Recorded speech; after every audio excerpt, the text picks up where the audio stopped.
안녕하세요. 이번 영상은 주식 투자 시작하기 전에 꼭 챙겨야 하는 준비물에 대해서 얘기 나눠볼까 합니다.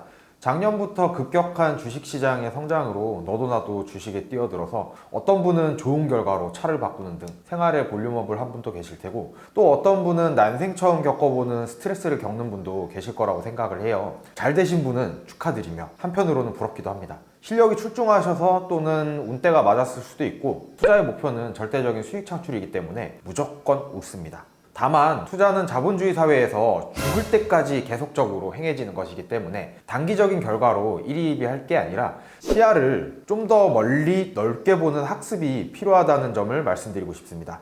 갑자기 무슨 뜬구름 잡는 소리냐고요? 근시안적인 손익보다 마인드가 훨씬 100만 배 더 중요하기 때문입니다.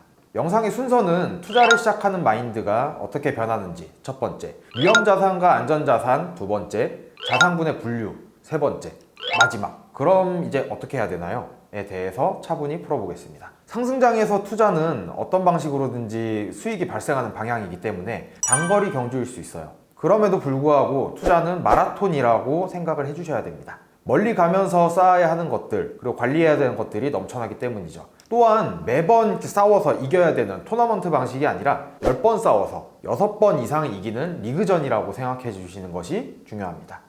현재 금융업에 종사하고 있지만 저 또한 개인 투자를 해보니 그렇더라고요. 저는 과거에 월급 받는 군인이었었는데 아무것도 모를 당시에는 변액보험, 펀드, 랩어카운트 등 간접 투자 상품만 활용을 하다가 손실이 있었던 적이 있어요. 그때는 내가 통제할 수 있는 것이 아무것도 없다, 이런 아픔을 겪고 금융회사는 전부 도둑놈이 아니야? 더는 못 믿겠다, 내가 한번 직접 해보자, 이런 마인드가 좀 생기더라고요. 그래서 모든 현금을 정리하고 이렇게 두근두근, 그래도 첫 경험이니까 좀 위험하지 않을까? 조금씩 한번 해보자, 관심을 갖고 정보의 홍수 속에서 몇 가지를 찾아가면서 증권사 레포트를 기웃거리기도 하고 여러 방송과 찌라시, 유튜브를 참고하다가 투자를 오래 한 지인에게 물어보기까지, 그러다가 에라 모르겠다, 한번 지르자. 근데 이게 웬걸? 며칠 안 됐는데 수익이 나더라는 겁니다. 적금 가입했을 때는 1년 동안 3%만 줘도 대박이었는데 며칠 만에 10%라니, 와, 이제 내 적성을 찾았다 싶었죠. 하지만 이게 정말 큰 오산이었어요. 정작 여기서부터가 굉장히 위험해집니다. 아직 버틸만한 맷집도 없는데 재미가 생기거든요. 흔하게 오는 초심자의 행운이었던 거예요. 내 투자 성향도 잘 모르고 향후 삶의 윤곽도 없는 젊은 나이에 굉장히 위험한 시도를 했던 거죠. 이건 주식 투자, 최근 비트코인, 그러다가 선물 옵션, 원자재, FX 전부 똑같아요. 골프 칠 때 샷은 똑같은데 클럽에 따라서 비거리가 달라지듯이 내 성향과 마인드는 똑같은데 투자 도구만 달라지는 겁니다. 몇 번의 도전으로 재미가 생겼고 또 자신감도 붙은 나머지 나는 더 이상 이제 조무래기가 아니었구나, 좀 더 큰 사람이 되어야겠다 해서 자금을 끌어모으기 시작합니다. 처음에 100만 원으로 시작했을 때는 10% 수익을 보더라도 10만 원의 수익이 생기니까, 근데 액수가 1000만 원 그리고 1억 원이 되었을 때는 10% 수익을 볼 수도 있는데 반대로 20%의 손실이 생길 수도 있어요.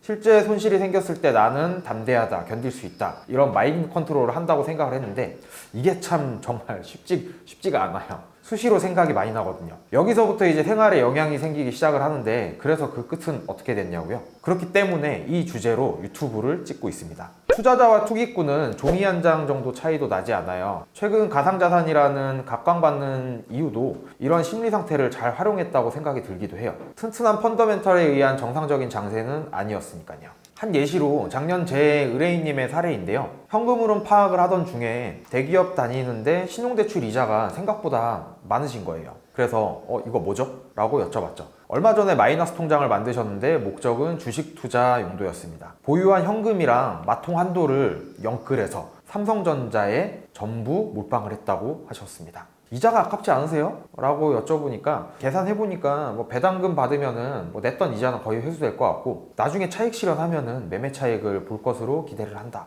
라고 하시더라고요. 전 부모님, 학교 선생님이 아니기에 방법이 맞다 틀리다 말씀드릴 권한은 없습니다. 투자는 본인의 판단이며 도전은 충분히 값지니까요.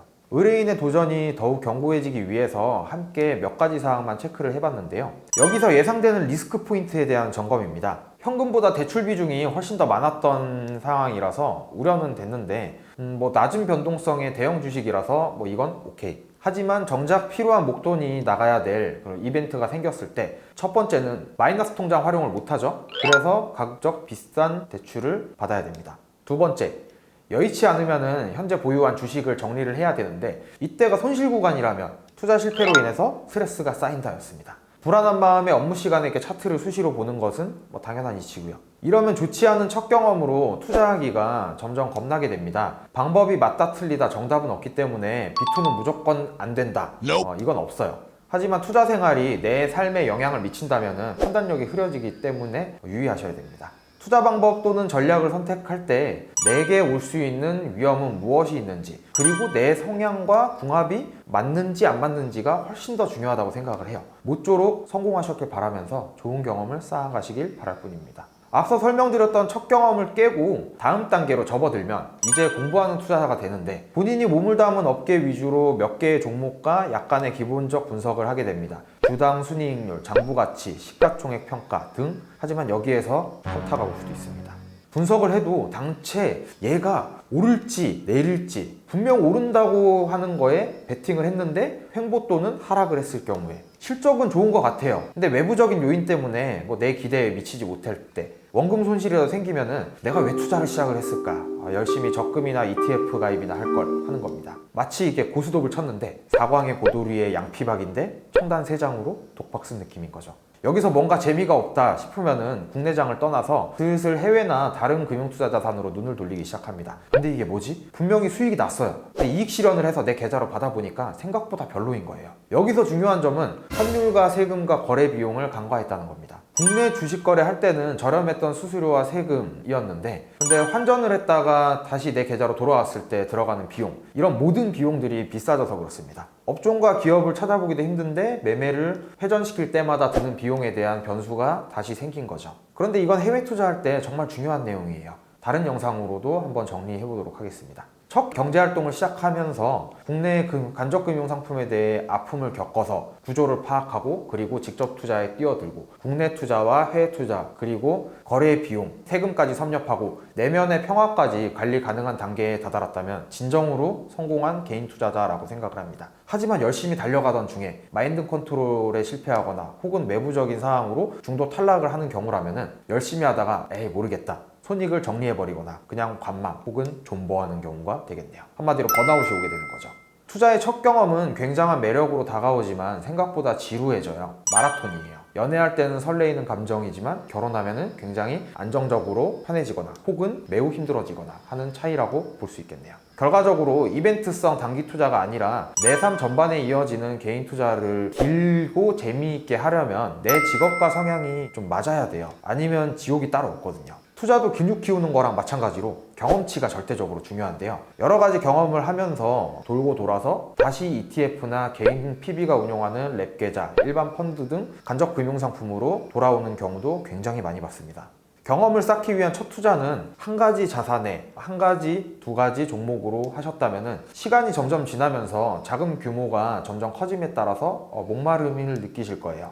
참, 자산군은 주식 투자, 해외 주식 투자, ETF, 펀드, 랩 어카운트, 부동산, 예금이랑 적금, 채권, 가상자산 등 종류 자체가 다른 것을 의미해요. 그리고 종목은 흔히 주식 투자에서 쓰이는데 단일 기업의 주식입니다. 10개 종목을 담았다면 10개의 기업에 투자를 한 것이죠. 어떤 자산군이든지 규모가 늘어나면 무언가에 변화를 주고 싶은 생각이 들고, 너무 안전해서 수익이 없으면 수익이 보는 쪽으로, 너무 위험해서 손실이 예상되면 안전한 채권이나 예금, 그리고 대출 상환 쪽으로 가게 되어 있습니다.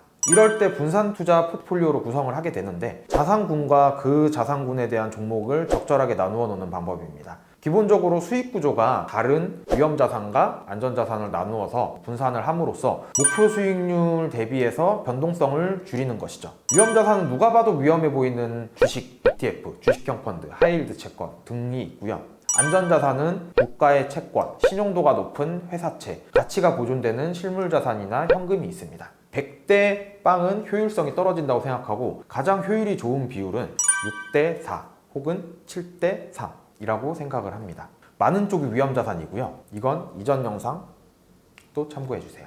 분산하려는 자산군 중에 주식 투자할 때 어떨 때는 더 위험하고 어떨 때는 덜 위험한 그런 산업군이 존재하기도 합니다. 요즘에 경기가 좋다 나쁘다라고 표현을 하는데요. 경기 민감주는 경기 상황에 따라서 영향을 많이 미치는 산업군입니다. 좋을 때는 많이 오르고 나쁠 때는 많이 떨어지는 추세이죠. 대규모 설비나 시스템이 필요한 산업군인데 통신, 에너지, 자동차, 철강, 항공, IT 등 산업군이 있습니다. 경기 방어주는 경기가 좋던지 나쁘던지 생활에 꼭 필요한 기업들입니다. 기업 매출에 따라서 꾸준히 매출을 발생시키는 특징이 있죠. 필수 소비재, 의료, 금융이나 부동산, 공공사업이 방어주에 속합니다. 성장주와 가치주, 배당주의 개념도 존재하는데 이미지 참고해 주시고요. 큰 개념에서 분류를 해놨지만 어디까지나 추세적으로 그렇다라는 의미예요. 각 기업마다 존재하는 이슈들, 오너 리스크, 신제품 개발, 내부적인 요인 등 주가가 변동할 수 있는 이유는 수천 수백 가지입니다. 투자할 기업이 어느 나라 기업인지, 또 어떤 시장에 상장된 회사인지, 회사 규모는, 주수입원은 무엇인지, 최근에 도덕적, 사회적 이슈가 어떤지, 주식을 접근할 때 기본적인 사항이고요. 더 세부적인 단위로 이렇게 쪼갤 수 있는데 이건 영업 비밀이라서 개인 투자자의 마인드 변화를 거쳐서 산업과 종목 분석, 거래 재반 비용까지 살펴봤는데요. 너무 내용이 많아서 어려운데 어떻게 해야 되나요? 투자 전략과 투자 종목은 다름을 인지하고 나만의 계획을 한번 세워봅니다. 뭘 얼마만큼 투자를 하겠다, 한 번에 얼마를 투자하겠다, 어느 기간만큼 투자를 하겠다, 이런 원칙에 따라서 결정하는 것을 투자 전략. 그 투자 종목은 실제로 내 돈이 들어가는 종목이에요. 계획을 주위 전문가한테 점검받아 보면 더욱 튼튼해지겠죠. 나는 어떻게 투자를 할 것인가, 현재 내 상황은 어떤지, 내 성향은 어떤지부터 살펴보는 것이 가장 첫 번째 시작입니다. 내 현금 흐름을 먼저 파악해보고 현재 상태를 유지한 채로 택시비나 커피값, 술값, 라운딩, 생활 속에서 이렇게 아낄 수 있는 돈을 조금씩 아껴서 투자 자산에 넣어봅니다. 무언가 재미없다는 생각이 들어서 혹시라도 위험한 투자를 하고 싶다면 이런 생각을 한번 해보세요. 내 앞에 벌어질 수 있는 가장 최악의 시나리오를 한번 상상해 보는 겁니다. 예금에 넣었을 때 한번 먼저 상상을 해보시고요. 주식이나 비트코인, 부동산 여러 상상의 나래를 펼쳐보시면 도움이 굉장히 많이 될 거예요. 투자 계획에 자신이 없다면 간접 투자부터 공부를 하면서 천천히 접근하시는 것도 한 가지 방법입니다. 그리고 수수료, 터무니없는 수수료가 아니라면 펀드 수수료, 자문 수수료 아까워하지 마세요. 수수료 계산보다 경험이 더 중요한 것을 강조드리고 싶습니다. 무언가 특정한 시기가 도래했을 때 너도 나도 투자를 하는 분위기에 휩쓸려서 하기보다는 지금부터 대비를 하거나 다시 올 그날을 위해서 서서히 준비하신다는 마인드셋을 하시길 바랍니다. 기회는 언제가 됐건 분명히 다시 찾아옵니다. 위기도 마찬가지겠죠. 또한 선택을 하기 전에 최악의 상황을 감당할 준비가 되어 있는가 점검은 필수이고요. 최악의 상황 때 나는 또 어떻게 할 것인가 또 한번 되뇌어 봅니다. 인생은 한 방이다. 정말로 한 방에 훅 갑니다. 투자를 잘하면 한강 뷰로도 갈 수 있지만 한순간의 오판으로 한강으로 이끌게도 합니다. 무리하면 절대 안 되고요. 내 계좌에 항상 겸손해야 됩니다. 통찰력을 쌓아서 성공적인 투자를 하시길 진심으로 기원하겠습니다. 알고 싶은 금융 지식이 있다면 댓글로 달아주세요. 시원하게 알려드리겠습니다. 여기까지 돈테크맨 강동훈 에디터였고요. 이제 좋아요와 구독은 필수. 더 좋은 영상으로 찾아뵙겠습니다. 감사합니다. 빠이.